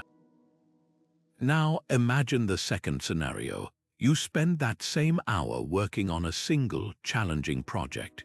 You turn off all notifications, you dive deep, and you create one paragraph of a report, or make one difficult phone call, or plan one important step of a personal goal. The output is smaller, but the intentionality is immense. You finish the hour perhaps more tired, but also more fulfilled, because you know you invested your energy in something that truly matters. The Stoic choice is clear. It's not about doing more, it's about doing what matters better. I want you to try a quick audit of your own actions. Think about your day so far.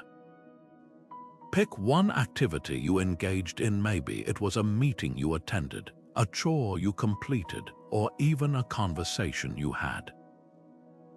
Now gently ask yourself, what was the deeper purpose behind that action?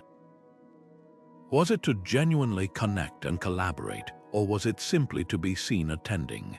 Was it to create a clean and peaceful environment for your family, or was it just a habit you mindlessly checked off? Was it to understand and be understood, or was it just to fill the silence? There's no right or wrong answer here. This is about cultivating awareness. The moment you shine this light of why on your actions, you reclaim your agency. You move from being a passenger on the bus of your own life to being the driver, consciously choosing the destination and enjoying the scenery along the way. The obstacle is the way. This famous Stoic phrase, popularized by modern author Ryan Holiday but rooted in ancient wisdom, is far more than a motivational slogan. It's a radical reorientation of your entire relationship with difficulty. The Stoics propose that the very thing blocking your path isn't a detour on your journey, it is the path.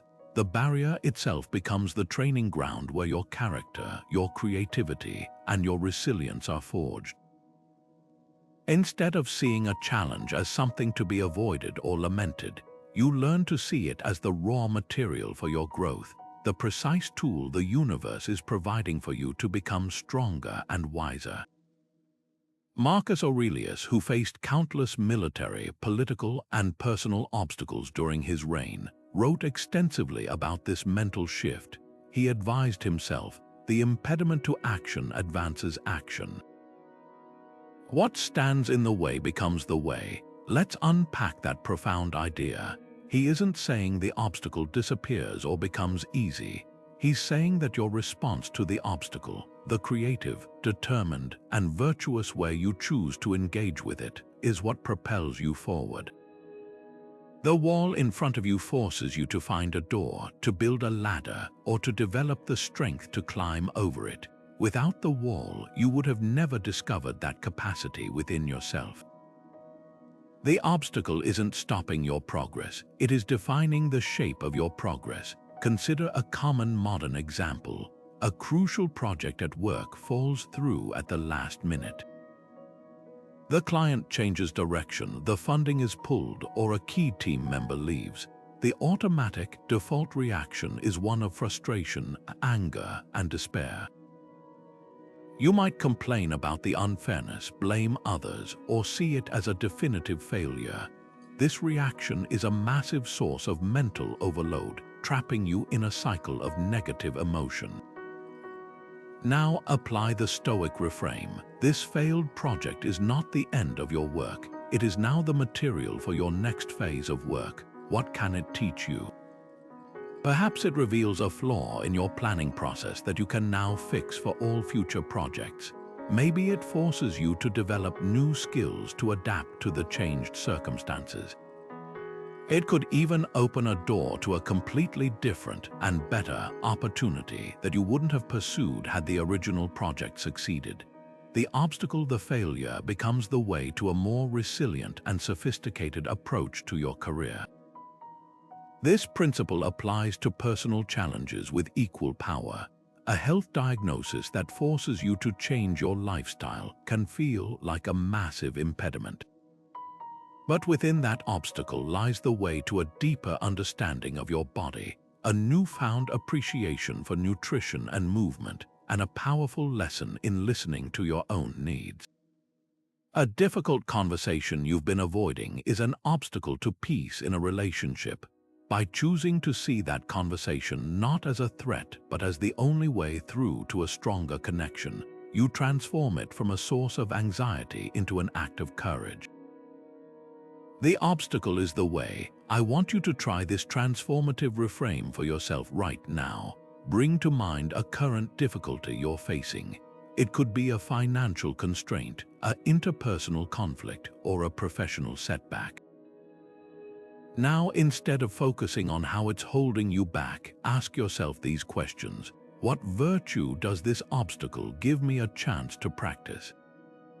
Is it patience, courage, creativity, persistence? How can engaging with this problem actually make me better at what I do or who I am? What hidden advantage might be buried within this frustration? By shifting your focus from the problem itself to the potential growth it contains, you perform a kind of mental alchemy. You are no longer a victim of circumstance. You are an active participant in your own development, using every single thing that happens to you as fuel for a wiser, more capable, and more peaceful self. Is multitasking really efficient? We wear our ability to juggle multiple things at once like a badge of honor, a necessary skill for the modern world. But what if this celebrated habit is actually the primary engine of that mental overload and fragmentation we're trying to cure? The Stoics would argue that dividing your attention is the opposite of strength.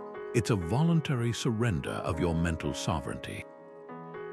They championed a powerful alternative, the profound focus that comes from dedicating your entire being to a single task.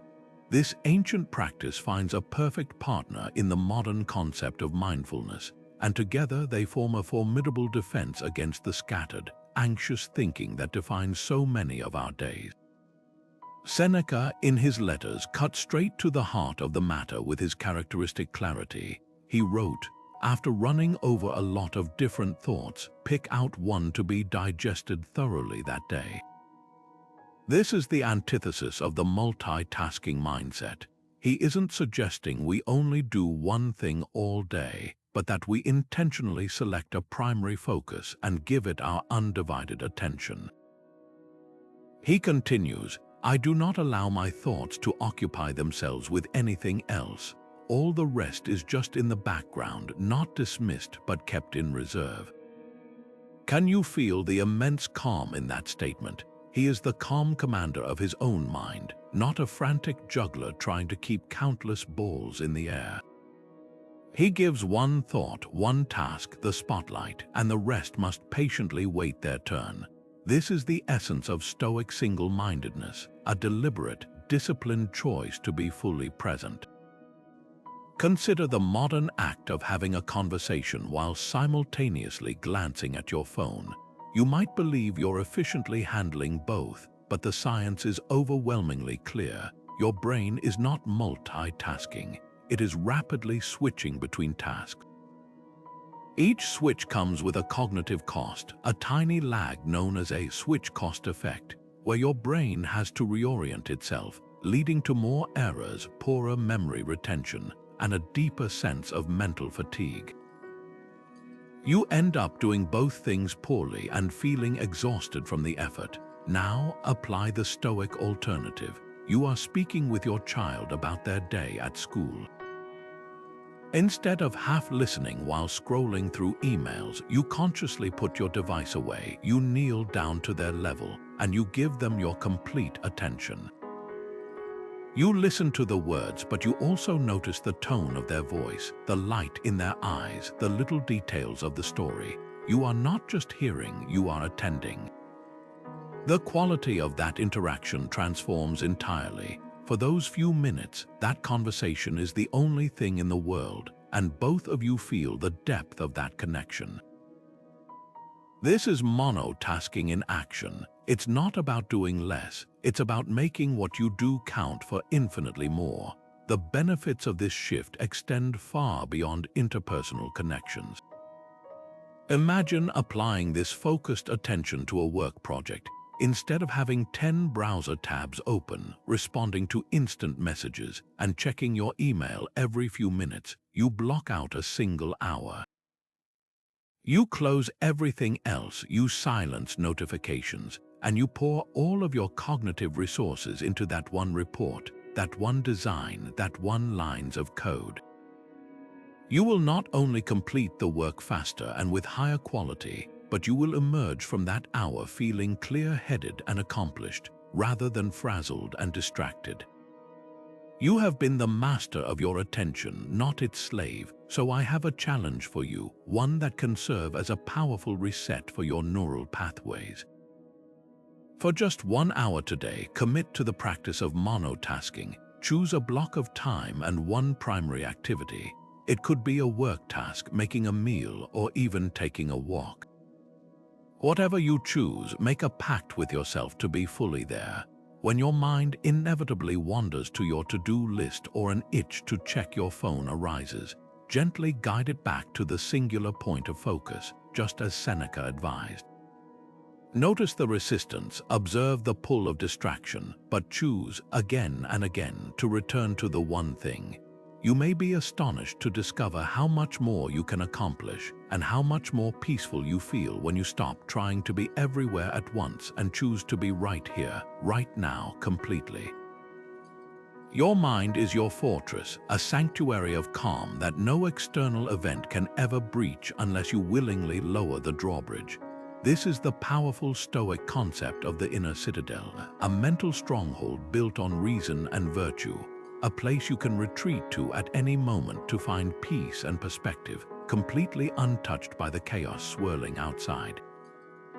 It's not about physically escaping your circumstances. It's about discovering an unshakable refuge within your own consciousness, a private room in the mansion of your mind where you are always safe, always whole, and always in command. Marcus Aurelius, who faced endless political intrigue, military campaigns, and personal loss, constantly returned to this idea as his ultimate source of strength. He wrote in his Meditations, "People look for retreats for themselves in the country, by the coast, or in the hills, but this is altogether uncharacteristic of a philosopher, since you can, whenever you please, retreat into yourself." Nowhere can a person find a retreat more full of peace or more free of trouble than his own soul. He's making a breathtaking claim here. You don't need to book a vacation or find a quiet cabin in the woods to experience profound peace.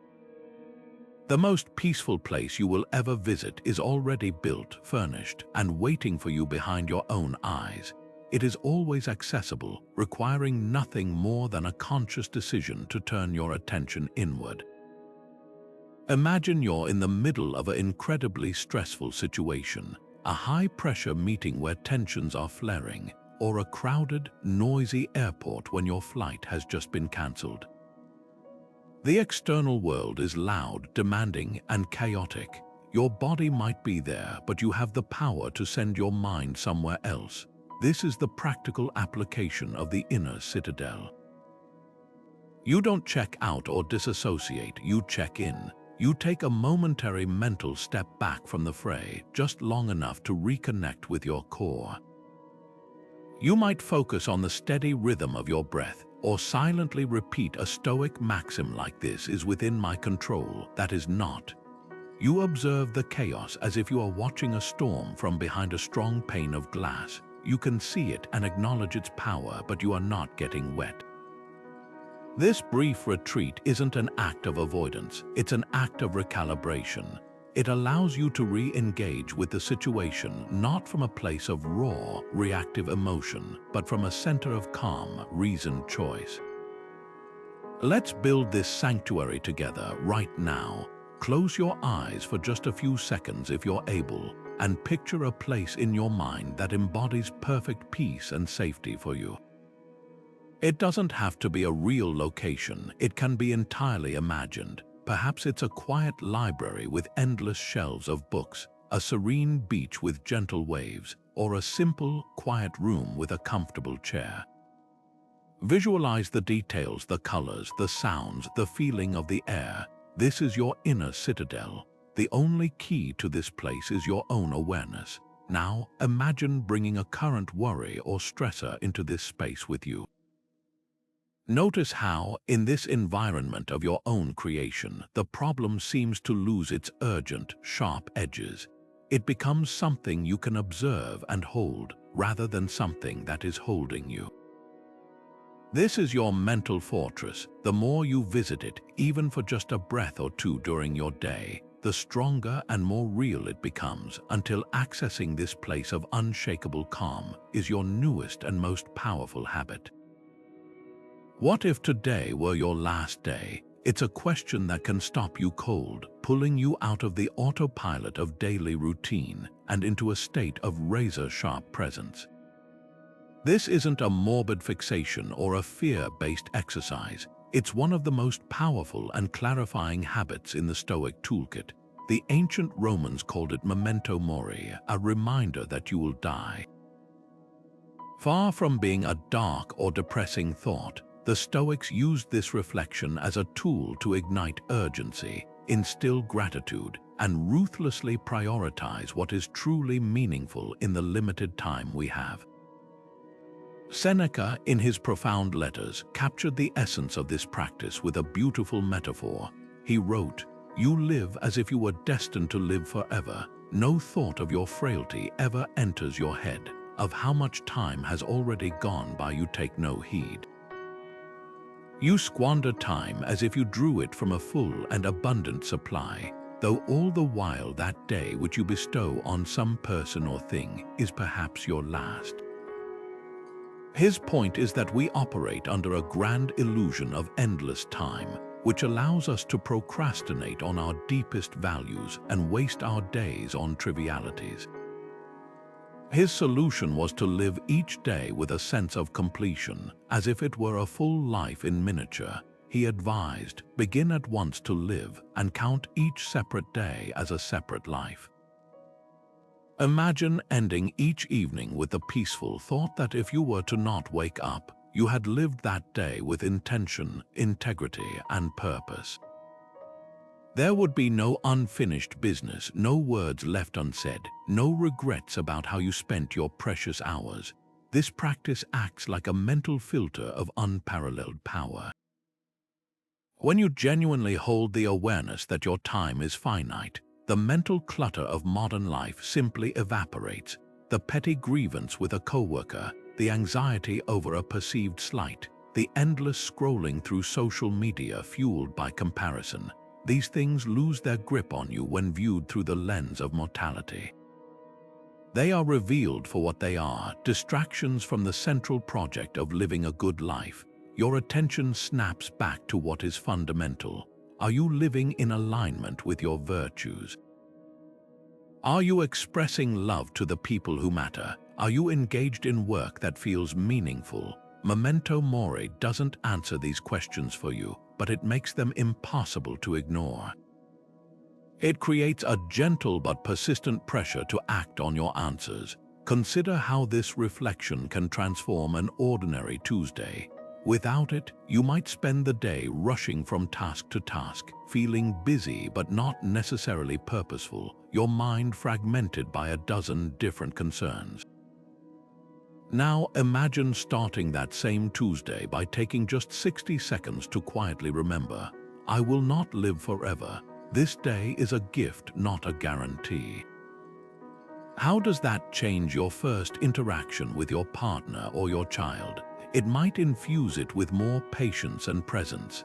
How does it change your approach to a difficult project? It might help you focus on the quality of your effort rather than your fear of the outcome.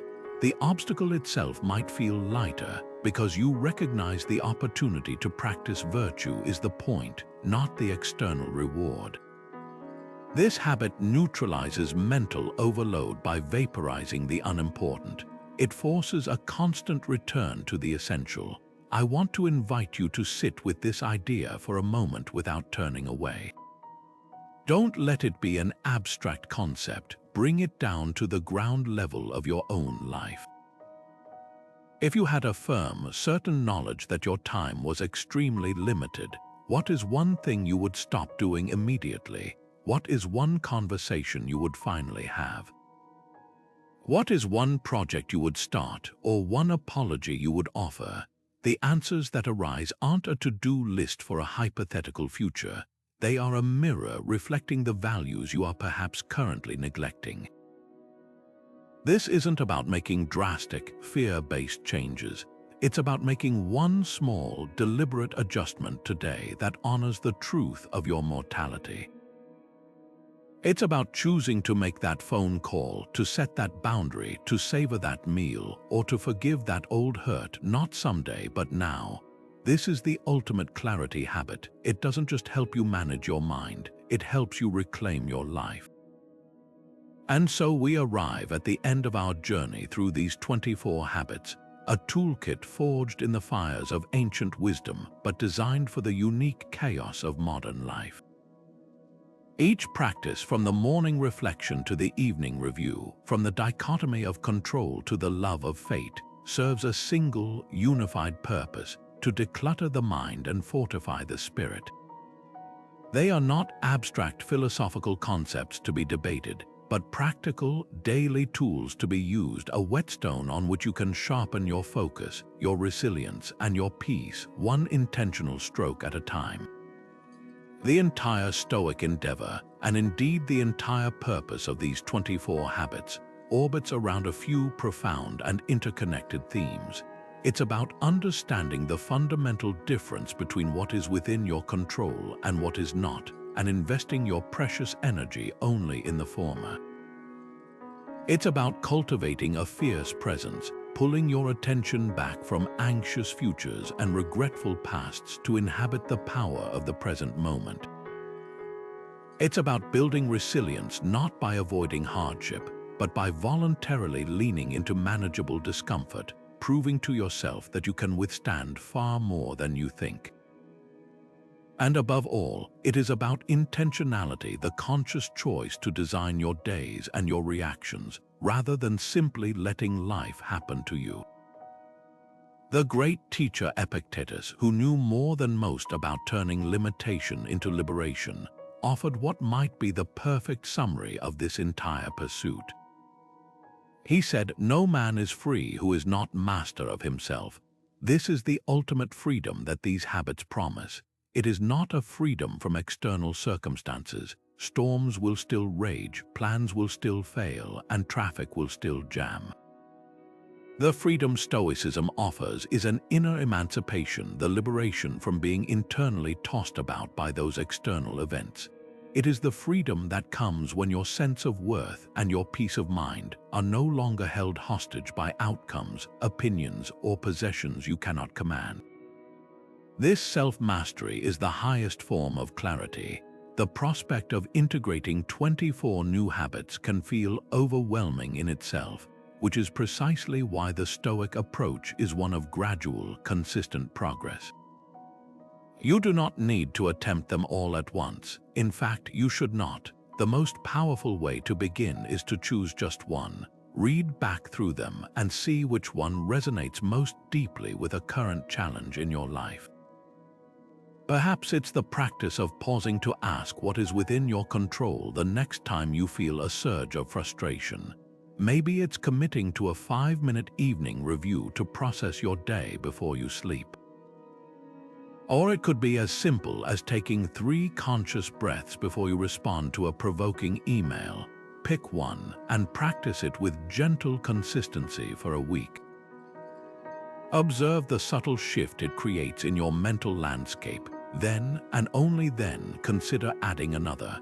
This is how you build an unshakable mind, not through a single grand gesture, but through 1,000 small, deliberate choices.